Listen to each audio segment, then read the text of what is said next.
सोम त्रयोदशी प्रदोष व्रत से शिव पार्वती प्रसन्न होते हैं।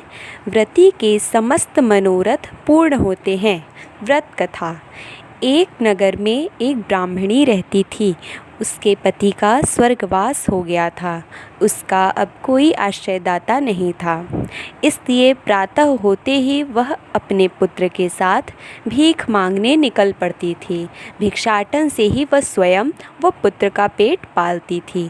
एक दिन ब्राह्मणी घर लौट रही थी तो उसे एक लड़का घायल अवस्था में कराहता हुआ मिला।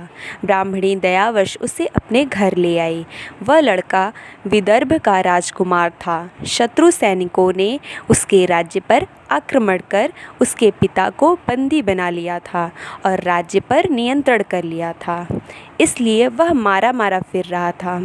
राजकुमार ब्राह्मण पुत्र के साथ ब्राह्मणी के घर रहने लगा। एक दिन अंशुमती नामक एक गंधर्व कन्या ने राजकुमार को देखा और उस पर मोहित हो गई। अगले दिन अंशुमती अपने माता पिता को राजकुमार से मिलाने लाई। उन्हें भी राजकुमार भा गया। कुछ दिनों बाद अंशुमती के माता पिता को शंकर भगवान ने स्वप्न में आदेश दिया कि राजकुमार और अंशुमती का विवाह कर दिया जाए। उन्होंने वैसा ही किया। ब्राह्मणी प्रदोष व्रत करती थी।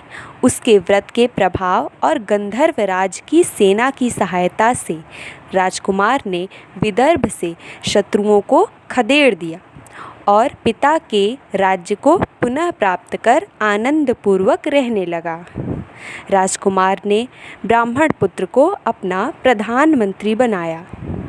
ब्राह्मणी के प्रदोष व्रत के महात्म्य से जैसे राजकुमार और ब्राह्मण पुत्र के दिन फिरे, वैसे ही शंकर भगवान अपने दूसरे भक्तों के भी दिन फेरते रहते हैं।